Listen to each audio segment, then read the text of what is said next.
Ada survei yang bilang Indonesia negara yang paling religius, tapi ada survei yang bilang Indonesia yang paling korup juga gitu loh. Ini kenapa ada paradoks begini, orang yang paling religius tapi juga paling korup gitu. Kenapa di Indonesia yang mayoritas Islam ternyata banyak juga korupsi, ketidakjujuran, kejahatan dan sebagainya yang tidak sesuai dengan nilai Islami. Ini kenapa? Nah, ini jawaban dari guru saya Kiai Haji Hasyim Muzadi yang layak disimak karena sangat-sangat menohok, mencerahkan tapi juga jenaka. Silahkan disimak ya teman-teman. Dan setiap ajaran Islam itu tidak mesti mengumpul di negeri Islam. Sebagian mungkin ya, sebagian yang lain itu terserak di mana-mana. Saya baru dari Taiwan. Di sana itu negaranya ateis, tetapi sangat menjunjung kejujuran. Rombongan saya ketinggalan kopernya di stasiun, diantar buka hotel.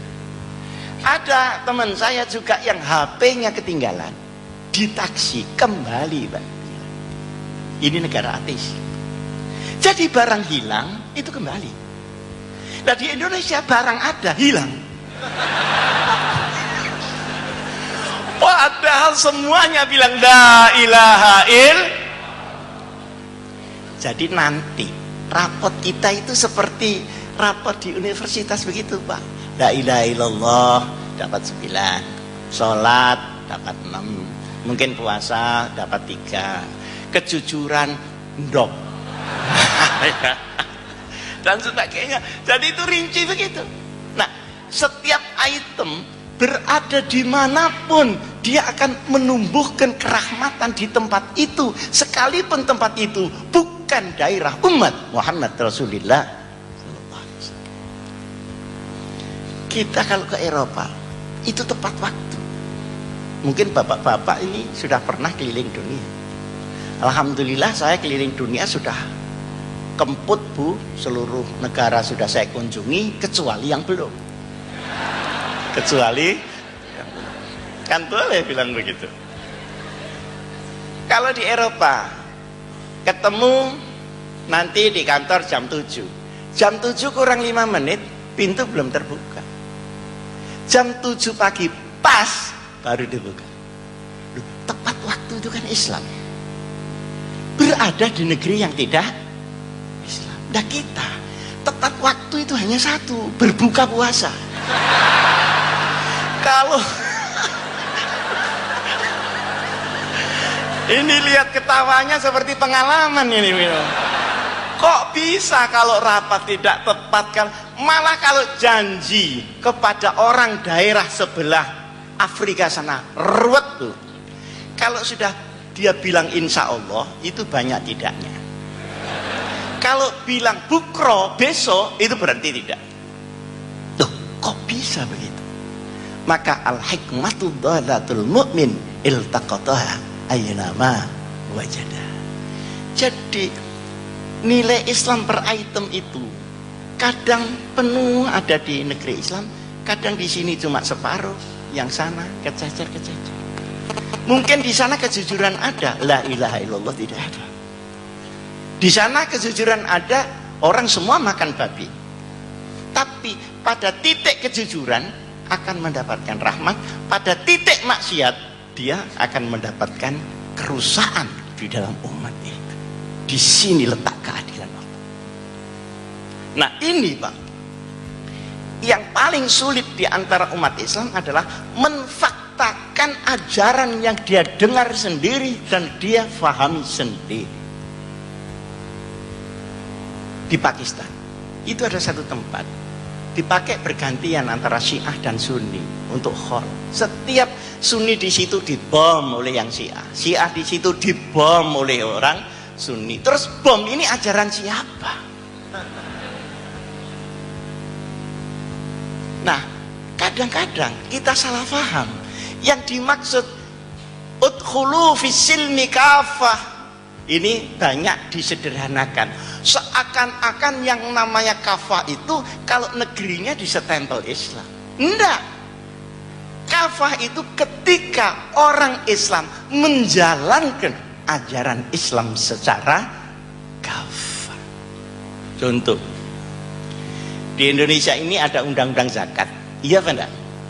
Zakat. Kan itu sangat islami. Tapi apakah dengan begitu orang lalu kaya-kaya semua? Enggak, Bu. Tergantung proses ekonomi.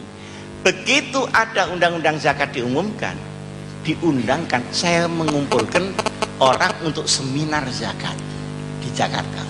Ternyata yang datang itu mustahik semua. Enggak ada muzakinya. Jadi yang datang itu semua penerima zakat.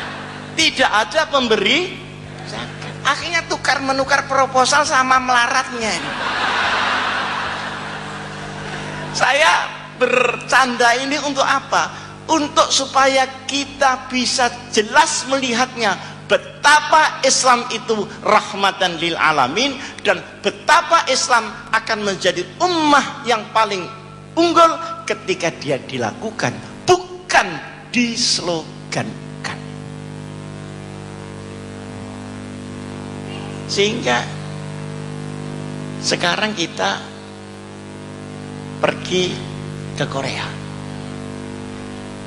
diantar oleh pejabat staf-staf Deplu ke sana kemari, itu dikasih tip, itu enggak mau betul.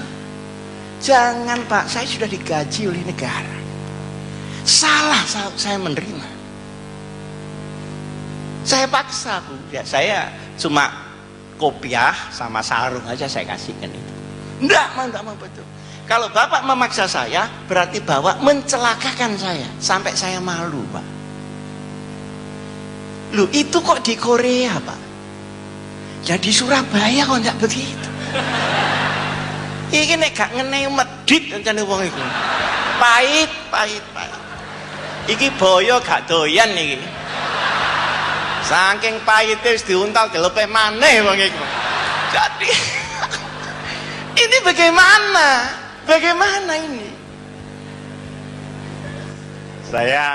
Ini satu contoh di sana dan contoh di sini. Untuk kita melihat bagaimana Idul Fitri sebagai kemanusiaan, bukan hanya keislaman, Idul Fitri. Nah, saya di Jakarta, di belakang kantor saya itu ada Jalan Surabaya, jual lampu-lampu antik itu yang tarik-tarik itu.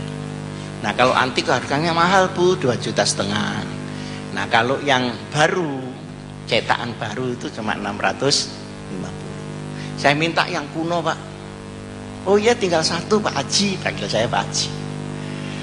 Setelah saya lihat, loh ini kan baru ini, enggak kuno ini. Loh Pak, ini baru Pak, bukan kuno Pak. Jawabnya dia bagaimana? Bapak ini pembeli kok rewel. Sampean biarkan sendiri, lama-lama kuno sendiri.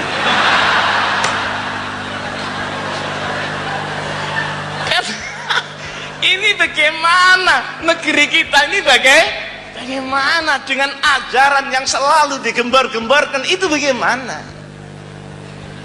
Saya akan mangkel, Pak. Ya. Setelah mangkel saya bayar 650.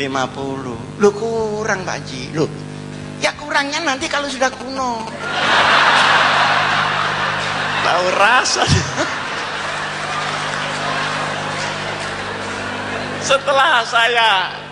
Setelah saya jawab begitu, dia kaget. Loh, ini orang kok bisa berdebat? Kira-kira begitu.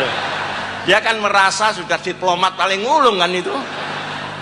Saya ditanya, Pak Haji dari mana? Oh, saya dari Jawa Timur. Loh, Jawa Timur mana? Malang. Loh, saya punya rumah di Malang. Di Malang di mana? Ya di kota itu ada pesantren Al-Hikam. Itu pesantren saya. Oh, kalau begitu Bapak ini Pak Hasyim Muzadi ya. Kok enggak bilang dari tadi, Pak Kiai? Aduh, saya mohon maaf, jangan sampai saya kualat, Pak Haji. Jadi dia itu takut kepada siapa, Pak? Dia itu takut kepada siapa? Ya sudah, potong 50-600 saja, Kiai. Bilanglah kalau Kiai. Gimana tuh, Pak? Gimana?